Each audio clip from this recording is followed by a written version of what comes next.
Sawadika, bonjour à tous, bienvenue dans une nouvelle vidéo sur ma chaîne Kathleen à Phuket.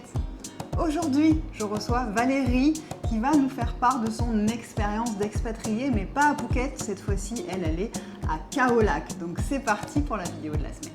Bonjour Valérie. Bonjour Kathleen. Bienvenue sur la chaîne Kathleen à Phuket. Merci de venir partager ton expérience. Donc raconte-nous un petit peu, parce que là, vous le voyez, je ne suis pas dans mon studio habituel, je suis à Khao Lak. Nous sommes venus rendre visite à des amis qui habitent là-bas et j'en ai profité pour essayer de trouver des expatriés francophones qui avaient envie de partager leur expérience de vie à Khao Lak, parce que, encore une fois, tu vas nous expliquer un petit peu ce choix. Donc, quel âge as-tu, toi ? 37 ans. 37 ans, d'accord. Et tu es arrivée à quel moment à Khao Lak ? Pour de bon, le 17 novembre 2025, donc ça fait 5 mois. 5 mois, d'accord. Officiellement 5 mois. Mais j'imagine que ce n'est pas ta première venue à Khao Lak ni en Thaïlande. Non, je n'ai jamais connu autre chose en Thaïlande que Khao Lak. Ah, c'est vrai ? Oui. T'as jamais été à Phuket ? Non, si, pour de l'achat de décoration, parce que j'ai une maison ici. D'accord. On a fait construire une maison. Okay.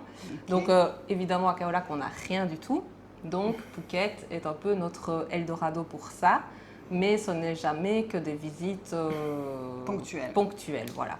D'accord. Et pourquoi, alors, tu es venue combien de temps avant ? Comment s'est passée ta découverte avec la Thaïlande au tout début, en fait ? Mais écoute, on était... Donc tu es avec ton mari. Avec tu mon n'es mari, pas venue oui. seule. Non, okay. Je suis venue avec mon mari.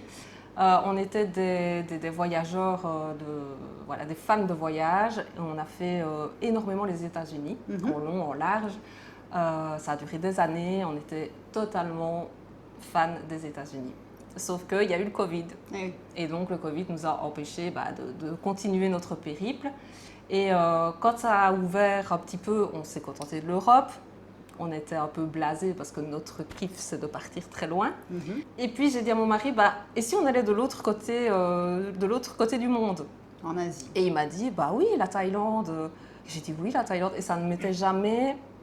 J'avais jamais eu l'envie, en fait, de découvrir l'Asie, même pas la Thaïlande. Et je me suis dit, c'est une réinvention de nos voyages. Donc, on est parti en Thaïlande. Quelle année ? Juste après le Covid, donc 2019, 2020, quelque chose comme ça ? Non, c'était 2023. Ah, ok, bien après alors. 2023, oui. Et on a atterri à Phuket, on a directement été à Khao Lak. Et là, coup de cœur total. Coup de cœur, d'accord. Coup de cœur total. On était dans un hôtel, donc on a fait comme les bons vieux touristes, parce qu'on a besoin de ça quand on arrive quelque part. C'est rassurant, oui. On se pose, on explore, on fait toujours ça, hôtel, vraiment le petit. Et puis après, on commence et on revient. Ça a toujours été notre façon de voyager. Et en plus, dans l'hôtel où on était, on a vraiment sympathisé avec le personnel. Au point où, quand j'ai quitté cet hôtel, j'en ai pleuré, mais toutes les larmes de mon corps. C'est vrai ? Ouais. Vous entendez certainement un petit accent, puisque du coup, Valérie n'est pas française, tu es belge, c'est ça ? Je suis belge. De quel endroit en Belgique ? De Marche-en-Famenne. D'accord. Je ne sais pas où c'est, mais ok. Donc vous êtes rentré en Belgique un petit peu le cœur serré, et avec est-ce que du coup le projet de se dire, mais alors est-ce qu'on n'irait pas vivre en Thaïlande, est-ce qu'il est venu tout de suite, ou est-ce que ça a pris du temps en fait, ça a pris plusieurs voyages, comment ça s'est passé ? Mais en fait, quand on est rentré, on a directement rebooké un voyage, quelques mois après. Mais je voulais vraiment qu'on se débrouille, et donc je dis à mon mari, on va louer une maison, et proche de nos copains de l'hôtel, et on va continuer à aller fouiner et découvrir cette région, parce qu'elle est vraiment très très riche, il y a des endroits tellement beaux. Nous sommes revenus et on est arrivé dans ce quartier qui a finalement été le quartier où j'ai construit ma maison. Voilà, c'est un quartier où nos amis aussi, français, ont construit aussi leur maison, qui est quand même très francophone. J'ai l'impression qu'ils sont tous là, en fait, les Français, non, de Khao Lak ? Il y a des Français, des Allemands. On a un Japonais dans le quartier. Il s'est perdu, lui. Qu'est-ce qui se passe ? Je ne sais pas, mais oui. Allez, la bonne moitié du quartier est francophone. D'accord. Parce que c'est vrai que pour être venu plusieurs fois à Khao Lak, c'est vraiment pas la même population, ni touristique, ni expatriée, que Phuket en fait. Non. Alors toi, c'est vrai que tu n'as pas de point de comparaison. Tu ne peux pas comparer vraiment. par rapport à Phuket. Déjà, vous pouvez oublier toute la communauté russe qui n'est vraiment pas beaucoup présente à Khao Lak, en tout cas pour l'expatriation, pas du tout. Et il y a quand même une grosse partie d'Europe de l'Est. Il y a quand même beaucoup de gens d'Allemands, de Hollandais, d'Europe du Nord, etc., Oui, de Norvégiens, Suédois. Voilà, c'est l'impression que beaucoup. il y en a vraiment beaucoup. Ouais. Ça a toujours été comme ça, Khao Lak, et j'ai l'impression que ça continue encore dans cette lignée-là de profil touristique. Et donc là, vous êtes revenu dans ce quartier-là, et là, qu'est-ce qui s'est passé? Tu as vu un terrain, tu t'es renseigné, parce que pareil, vouloir faire construire une maison, c'est bien, mais ça peut être une maison de vacances. Maintenant, toi, vous avez décidé de venir vivre ici. Pas à ce moment-là. Pas à ce moment-là, toujours On pas. est arrivé, on a loué cette maison et on était catastrophés quand on est arrivé dans la maison parce que il n'y avait même pas une bouteille d'eau. Ouais. On en était là et on s'est regardé. Mais je ne sais même pas où est le supermarché du coin. Oui. Enfin, là, ça a été un peu, on s'est dit, mais qu'est-ce qu'on a fait? Et en fait, on s'est rendu compte que c'était tellement facile. Il nous a fallu une journée d'adaptation pour comprendre un peu comment ça fonctionne, puisqu'on venait de hôtel. Oui, pris en main, etc. Voilà, à vraiment la location de cette maison. Et on a fait la rencontre de notre vie, donc le constructeur de notre maison, qui habite également dans ce quartier. Oui, qui lui est vraiment à Khao Lak depuis des années. Et il développe ce quartier et c'est lui qui construit. Et ben, on a discuté parce que c'est un Belge aussi, donc un compatriote. Et ben, on est parti un mois et au bout d'un mois, je rentrais avec un terrain dont je ne savais pas ce que j'allais faire. Ah, donc tu as acheté le terrain pendant que vous étiez en vacances? Coup de cœur. Ah oui, d'accord. Ah, je ne savais pas du coup. Ah, ok. Donc là, vous avez acheté un terrain. De combien de superficie? Notre terrain fait 400 mètres carrés, je crois. D'accord. Et tu sais combien? Le terrain était vide? Le terrain, c'était la jungle, il n'était même pas dessiné. Il m'a dit, d'accord. Le constructeur m'a dit, ce sera à peu près là. À peu près, en gros. Voilà. Et donc, tu peux nous dire à peu près combien tu l'as payé, tu sais, en euros? Je crois qu'il m'a coûté 20 000 euros, si je dis pas de bêtises. 20 000 euros le terrain. Ah oui, c'est pas les mêmes prix que Phuket. Ensuite, vous vous êtes dit, bon, bah alors qu'est-ce qu'on fait de ce terrain? Tu savais pas. C'était toujours pas décidé de venir vivre? Non. On a construit la maison en se disant, on aura une maison de vacances. D'accord. Sauf que la maison s'est construite sans aucun problème. On a fait une petite maison parce qu'on ne savait pas ce qui allait nous attendre. On ne savait pas si on allait avoir... Tu savais même pas si tu allais y vivre en fait. Je ne savais pas si j'allais vivre. Je ne savais pas si j'allais me faire arnaquer. Ah oui. Et il fallait quand même... Enfin voilà, financièrement parlant, c'est clair que ce n'est pas les prix ni de l'Europe ni de Phuket, j'imagine. Mais c'est quand même du financier. C'est quand même de l'argent, bien sûr. Et donc on a commencé par notre petite maison et puis après, quand on a vu que tout se passait bien, on a lancé le projet pour avoir un petit bâtiment supplémentaire pour pouvoir accueillir famille, amis, un etc. petit bungalow extérieur en plus. Donc là, on a complété notre petit havre de paix. Et là, et pareil, alors c'était toujours pas décidé d'y vivre. C'était toujours non, en se mais disant, à chaque on ira fois, passer nos vacances. Non, mais à chaque fois on pleurait. À chaque fois qu'il fallait quitter la maison, on pleurait. Et donc là, on s'est dit à un moment, on va arrêter de pleurer. On va changer de vie. On va changer de vie et advienne que pourra, comme on dit. D'accord. Donc là, c'était quand? C'était l'année dernière, en gros, que vous avez pris cette décision-là de tout quitter en Belgique et de venir vous installer ici? On a pris cette décision en janvier 2025. D'accord. Et donc, il s'est passé en gros 6 mois avant que vous arriviez, c'est ça? Oui. Et donc, qu'est-ce que vous faisiez comme travail avant? Est-ce que vous avez tout quitté facilement ou pas? Moi, j'étais superviseur donc, dans le retail, dans la grande distribution. D'accord. Un travail que j'aimais beaucoup, des collègues que j'aimais beaucoup, une vie très bien rangée, et voilà, dont on ne se tracassait pas beaucoup.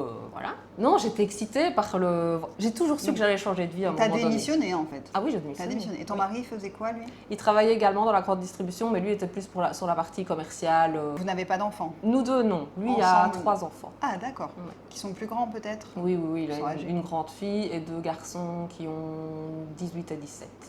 D'accord, donc comment ça s'est passé cette annonce après auprès de votre famille? Donc lui peut-être auprès de ses enfants, toi auprès de ta famille, de dire, parce que ça n'a jamais été peut-être un projet non plus, c'est pas quelque chose qui a pris très longtemps au final, de se dire bon bah écoutez tout le monde, nous on s'en va, on part vivre en Thaïlande à l'année, par contre on rentre plus. Du côté de ses enfants, on a senti une fierté, qu'ils nous ont dit voilà, faites votre vie, et puis de toute façon nous on grandit. dans quelques années, on sera quand même plus Oui, là. c'est ça, ils n'ont pas Et 10 ans, quoi. vous allez peut-être passer à côté de, voilà, donc la maturité Ok. exemplaire pour des Oui, enfants bien quand sûr. même de cet âge. Et ben, à contrario, Ta famille. ma famille à moi, donc ma maman a très mal vécu la chose. Elle ne m'a plus parlé pendant 4 mois. Ah oui, à ce point. Elle a pensé que je m'étais moquée d'elle. Ah ouais? En faisant ma maison de vacances, elle m'a dit tu savais très bien le. Ah, elle tu croyait savais, que tu lui avais oui. menti. Elle Ah, me dit tu d'accord. savais très bien où tu allais en venir, où tu voulais aller, alors que non. Et voilà, donc pendant 4 mois, elle ne m'a pas parlé. Oh, mince, ouais. Et puis, elle s'est rendue compte que j'allais bientôt partir.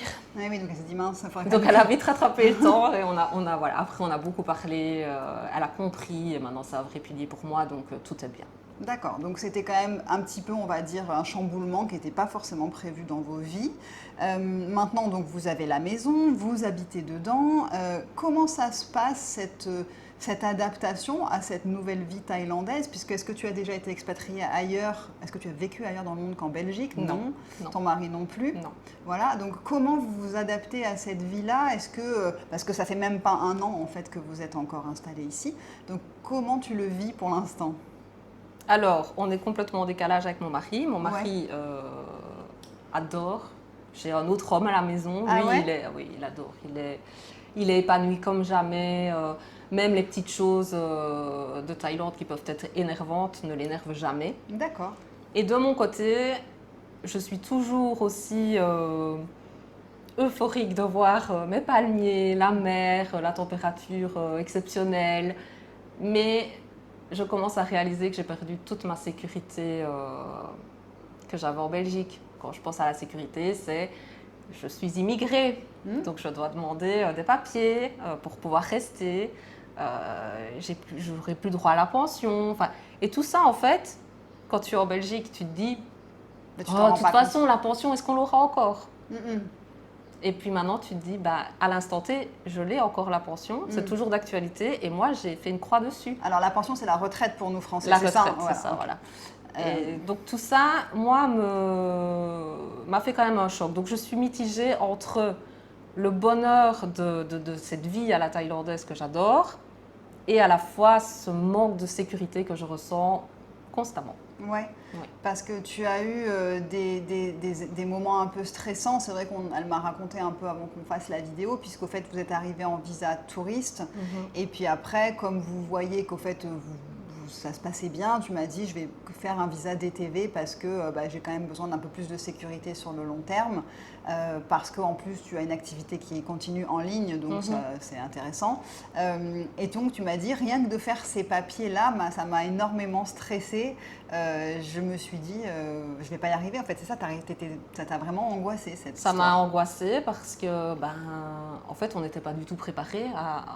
On n'a pas fait les choses correctement. On aurait dû prévoir les visas, comme tu le dis en plus. Voilà, dans tes vidéos, tu le conseilles à chaque fois. Mais voilà, l'impulsion a fait que, on s'est dit, en fait, en Thaïlande, tout va être facile. On va y arriver sur place et on verra. Et en fait, quand on est arrivé sur place, si tu veux un visa long terme, tu dois le financer, tu dois avoir des preuves justificatives de tes revenus qui doivent être sur un compte Thaï. Puisque tu fais ta demande dans le pays. Mais nous, notre argent n'était pas sur un compte Thaï.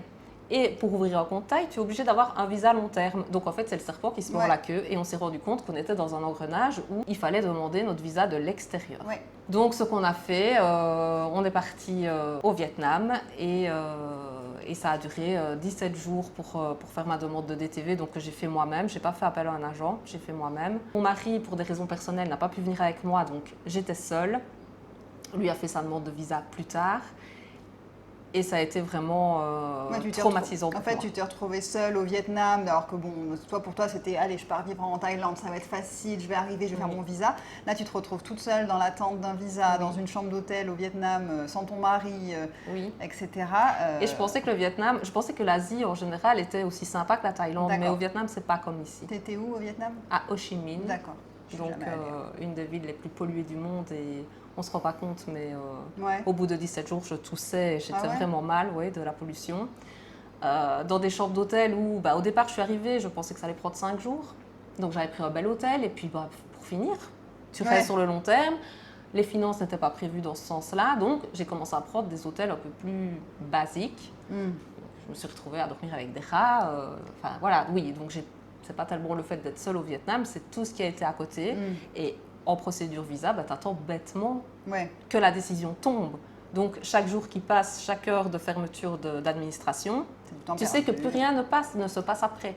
Donc ça a été extrêmement long, mais j'ai eu mon visa d'été. D'accord. Donc là, dans ta tête, déjà, tu es tranquille pour 5 ans, même s'il faut sortir tous les 6 mois, mais du coup, tu as prévu, j'imagine, de rentrer en Belgique assez régulièrement. Oui, donc c'est très bien comme visa pour moi, étant donné mon mal-être face à la sécurité, papier, du manque aussi de ma maman, du manque de notre famille en général.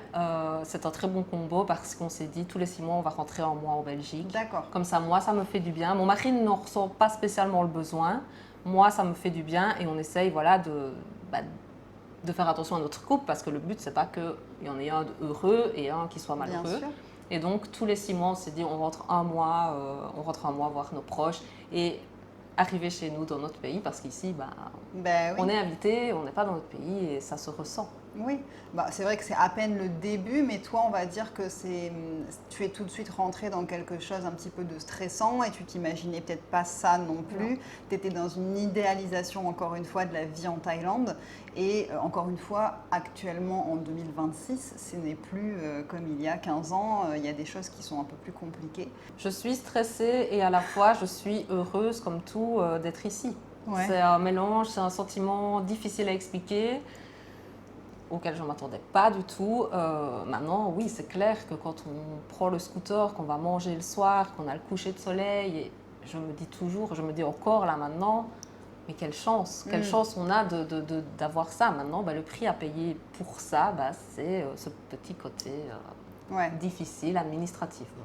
Est-ce que tu as une idée en gros de ce que ça vous coûte par mois de vivre tous les deux, donc juste 2 adultes sans enfants? Vous avez des animaux? Oui, j'ai un chien et un chat. D'accord. Et vous êtes venu depuis la Belgique avec eux? Le chat, le chien, c'est un petit Thaïlandais. C'est un Thaï. D'accord, donc vous avez les animaux avec vous. Mais du coup, est-ce que tu as une idée de combien ça vous coûte par mois pour vivre ici, alors sachant que vous êtes propriétaire du coup? Oui, voilà, donc on n'a pas de loyer à donner. Je vais te dire en gros entre 1200 et 1500. C'est tout pour vous deux? Pour nous deux, sans logement. Sans logement, ok. Vous avez une assurance santé? On a une assurance santé tous les deux, donc ça c'est le gros poste. Ouais. La nourriture? La nourriture, on sort. Vous mangez thaï? On mange thaï, on mange principalement thaï, mais on sort tous les soirs manger au resto, on mange rarement à la maison. On n'est pas des... de toute façon, ici à Khao Lak, il n'y a pas de... il y a moins de dépenser que nous à Phuket. Oui, voilà, il n'y a pas de bar spécialement, il n'y a pas de vie nocturne, il n'y a pas de centres commerciaux, donc on ne dépense pas beaucoup, on ne dépense pas grand-chose. Principalement, je pense que comme toi, dans la nourriture, les petits shakes en bord de mer le temps de midi, c'est ce que j'adore. Et est-ce que pour toi, alors c'est vrai que tu ne connais pas vraiment d'autres endroits en Thaïlande, mais est-ce que tu ne regrettes pas peut-être de t'être mis dans un endroit qui bouge un peu plus que Khao Lak? Parce que Khao Lak, c'est très touristique. Là, tu vas voir, on arrive, là, doucement, nous sommes au mois d'avril, donc après Songkran, on rentre dans la saison basse. Et Khao Lak est vraiment 6 mois de très haute activité et 6 mois de très calme. Alors que nous, à Phuket, on a quand même une activité qui, même si on a cette haute saison, basse saison, on a quand même une grosse activité encore qui continue pendant la basse saison. Tu t'ennuies pas? En gros, ma question, c'est ça. Est-ce que tu n'as pas peur de t'ennuyer? Non, je ne m'ennuie pas. J'aime le calme. Je ne regrette pas d'avoir choisi une région calme comme ça. Moi, voilà, j'adore, c'est arriver sur une plage, il n'y a personne. Voilà, je me dis, je suis la seule au monde à être sur cette plage à l'instant T. Voilà, non, j'aime beaucoup ça. Maintenant, c'est vrai il nous faut un papier, parce qu'on doit se rendre à l'immigration. Il nous faut un papier, c'est 1h30 de route. Ah oui, c'est vrai que vous êtes loin. Alors c'est vrai que là, ici, vous devez aller à Phang Nga. Oui. Donc oui, c'est pas à côté pour aller voir juste faire le 90 jours, c'est ça? Par exemple. Si on veut aller, voilà, on a une maison, on aime bien d'aller chez Ikea, c'est Phuket. 1h30 de route de nouveau. Voilà. Ça, c'est un peu le côté... négatif, mais sans être trop négatif. Voilà, moi, j'adore la quiétude et le calme. Je n'ai pas besoin de boîte de nuit, je n'ai pas besoin de tout ça. Est-ce que, donc parce que là c'est vrai qu'on est dans un endroit, on va dire ça ressemble un petit peu à un lotissement, ça s'apparente à un lotissement avec plusieurs petites maisons à côté. Est-ce que tu as réussi à faire un peu des contacts avec d'autres francophones? Est-ce que c'est quelque chose dont tu as besoin ou est-ce qu'au contraire tu es très bien chez toi avec ton mari et ça te suffit? Alors, ce que j'adore, c'est que quand on se voit, on se salue, on prend des nouvelles les uns des autres. J'ai un ou deux voisins avec qui je m'entends plus particulièrement au point où on va partager un café ensemble, un apéro ou quelque chose comme ça. Après, le reste, ben voilà, c'est salut, ça va, tout va bien aujourd'hui, oui, il fait chaud, il a plu hier, et puis ça s'arrête à ça. J'ai pas spécialement envie de me mélanger pour le moment, je manque pas de vie sociale. On a énormément de visites à la maison, tous les gens, les anciens collègues de mon mari, ils sont arrivés en masse là, les derniers temps. En fait, ça fait 5 mois qu'on n'est pas seuls. Oui. Tu vas peut-être enfin, là, à partir de ces prochaines semaines, découvrir la vie à Kaolack, tranquille. Seulement maintenant. En basse saison, prendre des petites habitudes parce que ça y est, le monde est parti, en gros, que ce soit toi, les invités à la maison, mais aussi les touristes sur place. Oui. Par contre, les enfants de mon mari arrivent bientôt. Ah bon. Oui, c'est compliqué. Quand on habite à l'étranger, on a souvent du monde qui est là. Oui, on a peut-être été 10 jours seuls depuis qu'on est arrivé sur 5 mois. Donc voilà, même te dire quelle est ma vie ici, qu'est-ce que je fais au réveil, je ne sais pas te le dire parce que j'ai pas encore de routine en fait. Oui, tu t'adaptes un peu en fonction des gens qui sont là, tu vas faire les visites avec eux, tu leur montres à droite à gauche, etc. Exactement. Et toi, comment tu te sens là, donc dans ces prochains mois? Parce que même si tu as ce petit stress qui est présent, est-ce que tu es encore quand même en train de te dire oui, alors là j'ai fait le bon choix et je sens que je vais pouvoir vivre en Thaïlande pour plusieurs années? Ou alors est-ce que tu te dis bon, peut-être que ça va pas le faire, est-ce que je prévois un plan B si on n'y arrive pas? Dans ma tête, c'est hors de question que je rentre. D'accord. En fait, je rentre, mon mari ne le supporterait pas, et mon mari est plus important que même moi. Donc je suis quelqu'un de très adaptable et de très empathique, donc le bonheur des gens qui m'entourent est très très important et j'en ai besoin. Mais il ne faut pas oublier le tien non plus quand même. Il ne faut pas oublier le mien, mais encore une fois, je ne suis pas malheureuse. Oui. Je suis un peu frileuse de devoir demander des papiers, de ne pas avoir la facilité que j'ai dans mon pays. Mais je ne suis pas malheureuse. Mais c'est un sentiment où personne ne t'en parle avant. Personne ne parle de ça. On nous prépare pas à ça. Non, bah non.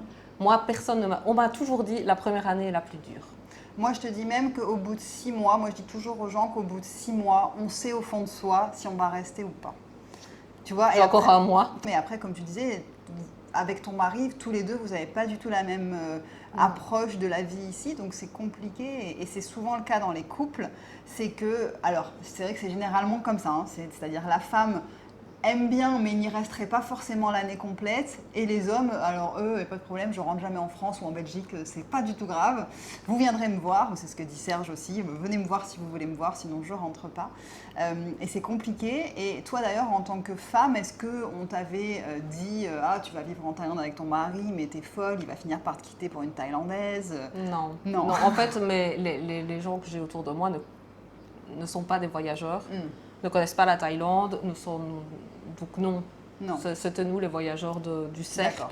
Donc les gens ne savent même pas tout ce qui se passe dans les quartiers chauds, etc. Voilà, et en plus que vous n'êtes pas du tout dans cette ambiance-là, encore une fois, Kaolack est complètement différent. Il n'y a pas tous ces bars qu'on a, nous, à Phuket, avec les filles, etc. Donc il y a encore plus, si c'est quelque chose qui peut être une inquiétude pour certaines femmes, là c'est vrai que... Ah là, j'ai zéro inquiétude. Il peut y aller là, il n'y a pas de problème. Ce que j'aimerais que les gens aient conscience aussi avec cette vidéo, c'est que en Thaïlande, même si on est, à mon avis, bien préparé, il faut tellement de temps pour vraiment être en confiance et à s'habituer à toutes ces petites zones grises qui existent ici en permanence. Oui, sur plein de sujets. Surtout. J'allais dire, si quelqu'un est dans ton état d'esprit, c'est-à-dire il est venu quelques fois en vacances en Thaïlande, il a adoré, alors toi tu as fait le truc d'acheter le terrain pendant que tu étais en vacances, que je dis aux gens de ne surtout pas faire, c'est pas la bonne idée, alors qu'encore qu'un terrain, bon ça t'a pas coûté énormément et puis au pire tu aurais pu le revendre, mais il y en a plein qui quand sont en vacances vont regarder les annonces immobilières, se projeter, etc. Et moi je dis toujours aux gens, prenez votre temps pour tout en Thaïlande, parce que ça prend énormément de temps de s'habituer s'habituer à une nouvelle mentalité, de s'habituer à une nouvelle manière de faire, de s'habituer à tellement de choses quand on n'a pas vécu ailleurs, que faut pas se précipiter, ni dans les relations sociales, etc. Faut pas réagir sur la pulsion en fait. Il faut prendre son temps de tout. Oui, c'est dur parce que tu es dans un émerveillement. Tu vois ce que je veux dire quand tu arrives de Belgique, etc., ou du fin fond de la France et que tu arrives dans un endroit, voilà, tu es sur la plage, tu es toute seule, il y a des palmiers, les gens sont souriants, sont sympas, tu te dis mais moi aussi je veux vivre là en fait. Moi aussi, pourquoi moi non? Donc c'est ça, c'est que c'est dur de ne pas avoir cette envie. Maintenant, c'est quelque chose qui se prépare et qui prend du temps. Vous l'avez quand même fait avec aussi des moyens financiers, donc c'est pas complètement inconscient. Non. Tu vois, t'as pas dit on n'a plus d'argent, on a quitté nos boulots, coucou, on arrive, on a 1000 € en poche. Tu vois? Donc, non, là, quand même, voilà, vous avez quand même réfléchi la chose. Et au pire du pire, qu'est-ce qui se passe? Sa maison, tu la mets en location ou tu la revends et puis vous partez. Quoi, oui, notre seule erreur a été de ne pas être prêt côté visa avant d'arriver. C'est la seule erreur qu'on a fait. Et si je conseille aux gens de ne pas faire cette erreur, ne la faites pas parce que c'est compliqué. Parce que voilà, tu ne sais pas si le visa va être accepté. Non. Donc tu as tout quitté, tu as démissionné. Est-ce que tu vas avoir l'approbation ou est-ce que tu vas avoir un refus? En attendant, tu n'as plus rien. Moi, je suis quelqu'un de très carré. L'idée folle que j'ai eue de partir ne me ressemble absolument pas. C'est pas du tout ce que... Donc, ça ne me ressemble pas du tout. C'est une folie, mais je ne regrette pas. Voilà, on l'a fait. Où est-ce que ça va nous mener? Voilà, on va voir. Mais on l'a fait. On ne se dira pas et si à longueur de temps. Voilà, c'est fait. On assume et on fait tout pour que ça se passe bien. Écoute, moi je trouve que là c'est intéressant d'avoir cet avis de quelqu'un qui, alors que tu n'es pas encore là depuis 1 an, mais c'est vrai que tu as eu une expérience un petit peu différente. Tu n'es pas non plus à Phuket, donc ça change. Moi c'est ça qui m'intéressait aussi, c'est la vie un petit peu côté Khao-Lak. Et puis peut-être que l'année prochaine, si tu es encore là, tu pourras avoir encore une autre idée de ton expérience de vie ici avec ton mari. Certainement. Voilà, vous aurez certainement encore évolué dans votre manière de faire, de penser, etc. Et on pourra faire un petit bilan. Écoute, merci d'avoir partagé ce moment avec moi. Merci à vous d'avoir regardé cette vidéo jusqu'au bout. Je vous souhaite une très très belle semaine et je vous retrouve samedi prochain 11h pour une nouvelle vidéo. Portez-vous bien. Bye bye. Bye bye.